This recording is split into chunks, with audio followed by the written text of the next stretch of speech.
E nosso primeiro tema de hoje está atrelado aos 17 Objetivos de Desenvolvimento Sustentável.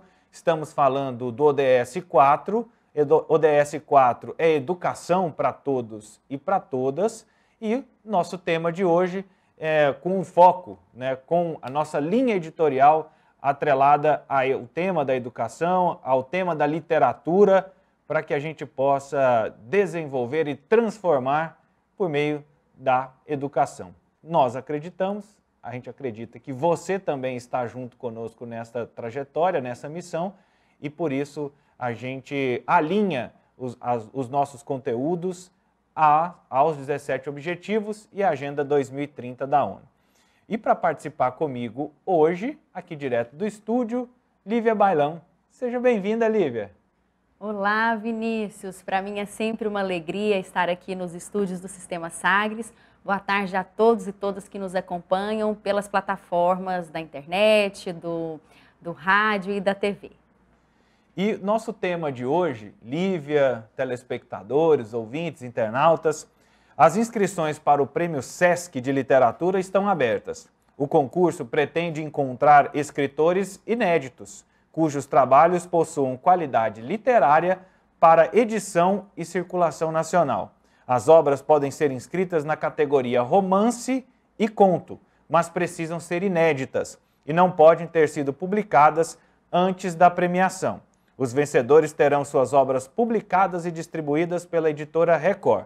E para saber mais sobre este assunto, sobre este concurso, conversamos com o analista de literatura do Departamento Nacional do Sesc, Henrique Rodrigues.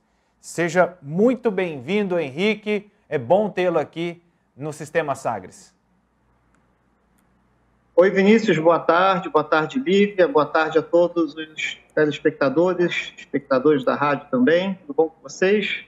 Tudo ótimo, tudo em tom maior, como a gente costuma dizer aqui, sempre buscando o nosso melhor. Henrique, conta um pouco para nós sobre esse projeto, que eu estava acompanhando aqui, já vai para a sua 18ª edição, é isso?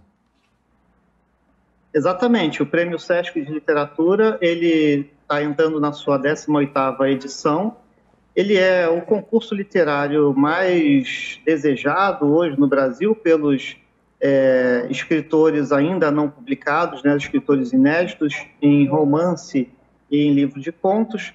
E para a gente é um prazer que o projeto tenha essa longevidade, que ele esteja alcançando aí a sua maioridade, nesses seus 18 anos. Henrique, eu estou aqui com uma curiosidade. Esse ano de pandemia você considera que fez aumentar, estimulou a participação? As pessoas têm tido mais gosto pela leitura ou não? É o contrário, devido a tantos estímulos que a gente tem hoje, tecnológicos, coisas rápidas. Como é que você faz essa avaliação? Olha, as pessoas estando em casa, provavelmente se fosse há algumas décadas, a leitura seria o grande companheiro delas. Mas hoje a leitura, o livro, ele já concorre com outras formas de entretenimento. Eu acho que, pelo que eu tenho percebido, há um interesse maior um pouco pela leitura, porque muita gente não lê por falta de tempo. Mas, ao mesmo tempo, existe um apelo do audiovisual para que sejam as mídias mais procuradas. Mas, assim, há relativamente um interesse maior pela leitura quando as pessoas estão em casa, em quarentena. Isso, para a gente, é uma oportunidade muito boa para que as práticas leitoras elas se deem de forma muito mais espontânea, ou seja, fora do ambiente escolar. Henrique, o que é o termo inédito? Assim, qual que é o limite desse ineditismo? Te pergunto porque, às vezes, um aluno da faculdade de letras ou da de jornalismo, que a gente tem como produto jornalismo, o livro-reportagem, como ele poderia, e às vezes ele se adapta ao conto ou ao romance, existe movimento, mas assim, como é um trabalho de conclusão de curso, pode ser enquadrado nesse concurso, por exemplo? Não, o Prêmio Sesc ele é voltado especificamente para duas categorias textuais. O romance, uma narrativa ficcional longa, e o livro de contos, ou seja, um livro composto por várias narrativas ficcionais curtas. Então, são essas duas categorias. E o ineditismo diz respeito, não só o livro tem que ser inédito, mas o autor também precisa ser inédito naquela categoria. Ou seja, para ele se inscrever no Prêmio Sesc em romance, ele nunca pode ter publicado um romance. Tá? Aí, se ele já publicou um romance, ele pode se inscrever na categoria contos e vice-versa. Tá? Se ele já publicou um livro de contos e tem um romance que nunca publicou, ele então, inédito em romance. Então, ele pode se inscrever na categoria romance. E outra dúvida, nesse cenário, que perfil é esse do escritor que vocês têm percebido aí nos últimos 17 anos, nas últimas 17 edições do Prêmio Sesc? É mais jovem? É mais maduro? Né? Porque eu vejo que vocês se propõem, até gostei de um termo que foi utilizado no site de vocês, renovar o cenário da literatura. Então, que perfil é esse que vocês têm encontrado? Então, essa pergunta ela é muito interessante, Vinícius, justamente porque não há um perfil pré-estabelecido para esses dois novos escritores que a gente descobre todos os anos. Porque as inscrições são protegidas pelo anonimato, as pessoas que analisam as obras não sabem quem escreveu, de onde se é homem, se é mulher, se é novo, se é seminovo, se é mais velho. Então, todos os anos a gente tem uma surpresa. Nós já tivemos, por exemplo, em 2019, um vencedor na categoria contos, ele tinha apenas 19 anos. E nós já tivemos outro vencedor em outra edição que tinha quase 60. Então, para a gente, justamente o interessante é que não haja um perfil, que justamente essa renovação não está atrelada à idade desse escritor, dessa escritora, mas a possibilidade que, em qualquer momento da vida, esse candidato, essa candidata, possa publicar o seu primeiro livro e começar uma carreira literária. Bacana, né, Vinícius? Muito legal. Interessante. Henrique, sobre essa frase que o Vinícius, tão impactante, né, que o Vinícius reforçou aqui para nós, de renovar o cenário da literatura. Como o Sesc tem trabalhado, se tem trabalhado, né, enfatizado algo com as crianças, para estimular o hábito, o gosto pela leitura? Porque hoje a gente vive cercado de tantos estímulos e as crianças são as que mais são afetadas, né, com essa multiplicidade. Aí o livro vai ficando, né, porque tem jogos, tem um monte de coisas. O Sesc tem algum projeto, algum programa específico para a primeira infância, para as crianças, para começar isso desde cedo? Certamente, Lívia, o Sesc já há muitas décadas tem vários projetos. O Sesc é muito grande, muita gente conhece o trabalho do Sesc, está presente em todos os estados do Brasil, atua nas áreas de saúde, educação, cultura, lazer e assistência, e dentro da cultura, o trabalho envolvendo a leitura, né, seja na nossa rede de bibliotecas, né, a maior rede privada de bibliotecas do Brasil, seja nas diversas atividades culturais, as crianças sempre têm uma programação muito, muito especial para elas. Até nas escolas do Sesc também, o trabalho com a leitura é sempre muito estimulado. Desde a década de 1980, o Sesc foi pioneiro na realização de feiras de livros infantis. Então, em várias localidades do Brasil, eram mais de 100 feiras de livros. Antes da explosão da Flip, desses eventos, o Sesc já fazia as suas feiras de livros voltadas para a criança. Então, esse estímulo à leitura desde a infância, chegando à adolescência e para a idade adulta, está contemplado nas nossas políticas de atuação. Até falando sobre isso, Lívia, e também o Henrique, quando eu era criança, assim, eu cresci um pouquinho, né? Mas assim, quando eu era criança, eu participava dos concursos na biblioteca do Sesc aqui em Goiânia. E eu e meu irmão era assim, a competição interna para ver quem lia mais livros no mês. Que bacana. E o prêmio era ganhar um livro. Então eu já participava dessas campanhas aí que o Henrique comentou, né, da biblioteca do Sesc, ali no Sesc do Universitário. Lia muito, participava muito dessas competições. E olha o tanto que ela é importante, porque eu fui buscar um levantamento, um dado, do Retratos da Leitura do Brasil, né? O Instituto encomendou uma pesquisa ao Ibope Inteligência para levantar esse cenário. 93 milhões de brasileiros acima dos 5 anos disseram não ter lido nenhum livro nos últimos 90 dias. E aí, para a gente falar sobre esse cenário, não é só do olhar de quem lê, mas se não tiver produções que acompanhem a demanda local, a demanda atual, o contexto atual, você não consegue fomentar, né, Henrique, esses leitores, chamar a atenção deles por outros aspectos, né, por outras realidades, que seja desse comportamento de leitura. Pois é, Vinícius. Agora, só um parêntese muito interessante, a gente fica muito feliz quando vê que um cliente, né, uma pessoa que participou das programações, tem essa lembrança, e a gente até pensa como a sua participação, né, como leitor da biblioteca do Sesc aí de Goiânia, contribuiu para que você se tornasse jornalista.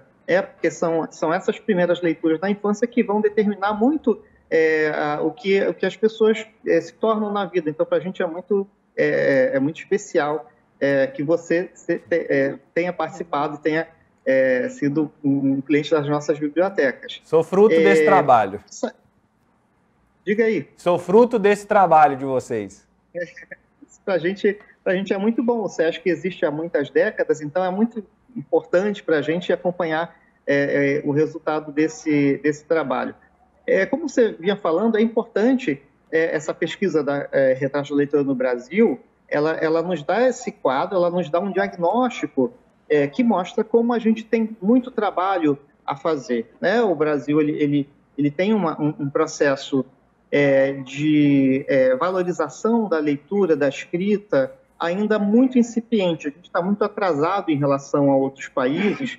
Os nossos índices de analfabetismo, até há pouco tempo, eles eram muito altos. A gente tem ainda a questão do analfabetismo funcional, ou seja, pessoas que elas têm deficiências nas propriedades de leitura e de escrita. Então, com isso, é importante que a gente tenha ações, mas que a gente não pode esquecer também dos mediadores das práticas de leitura, que são professores, que são bibliotecários, que são a própria família das pessoas, né? Então, essas influências que cercam os indivíduos precisam ter esse nível de paixão pela leitura para que essa paixão seja transferida para as novas gerações. E aí elas vão crescendo, você provavelmente vai passar essa mesma mensagem para as pessoas que te cercam, seja filhos, sobrinhos, parentes.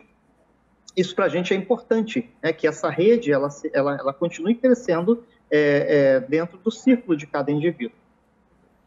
Maravilha. Tem alguma pergunta, Lívia?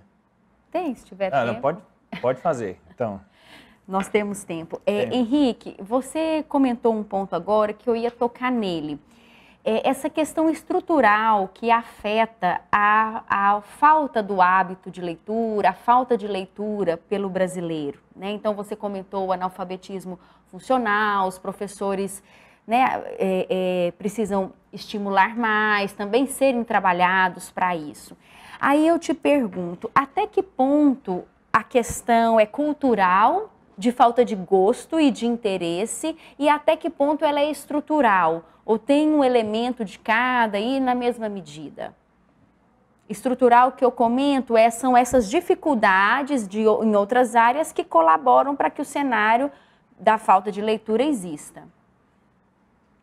Bom, é tudo isso e mais um monte de coisa, né? A gente não tem a gente pode apontar para várias causas desse nosso quadro, né, da não leitura no Brasil.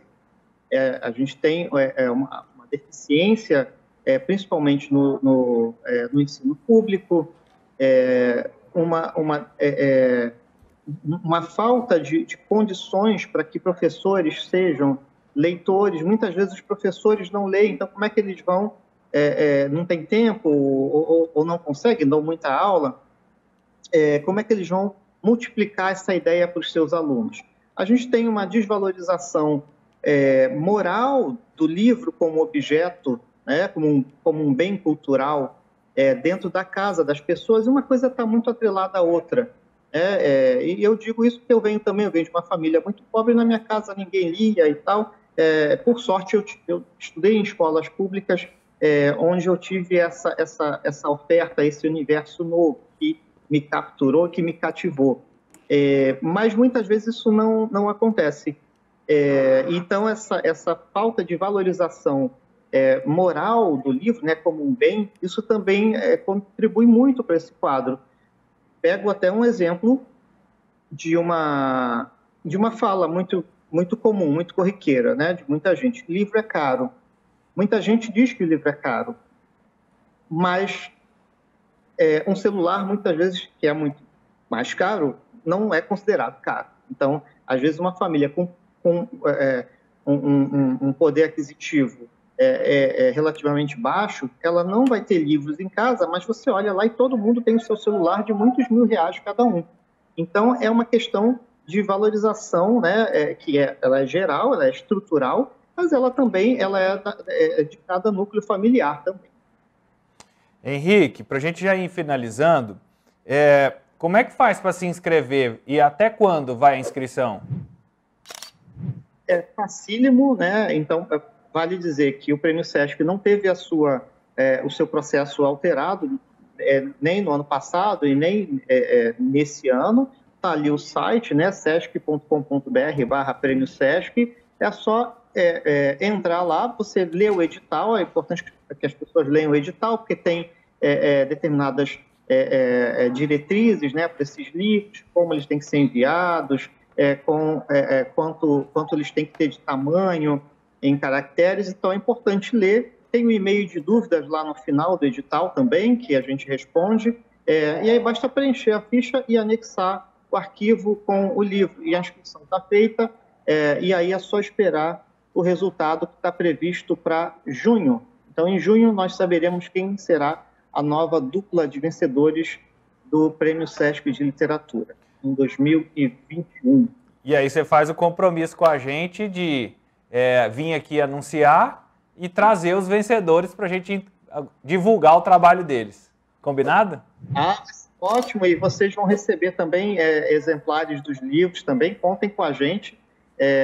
Isso é muito importante, essa divulgação, para que chegue, né, em Goiás, por exemplo, onde vocês estão. Nós já tivemos 2 vencedores do Prêmio Sesc que seguiram suas carreiras, moravam em cidades do interior de Goiás. Um se mudou para São Paulo, que foi o André de Leones, e o outro continua morando em Catalão, que é o Wesley Pérez, mas ambos seguiram suas carreiras literárias e estão aí escrevendo e publicando seus livros. Então, o Prêmio Sesc é aberto para todo mundo acima de 18 anos e que seja inédito em romance ou em conto. Muito obrigado. Esse é o Henrique Rodrigues, ele é analista de literatura do Departamento Nacional do Sesc, participando conosco aqui na nossa programação, Sagres em Tom Maior, para falar do Prêmio Sesc, né, divulgando a literatura, promovendo novos escritores pelo Brasil, e a gente fica ansioso para que você que está nos acompanhando se inscreva envie a sua produção, coloque a sua criatividade para fora, fale com o mundo e a gente ajuda aqui a divulgar.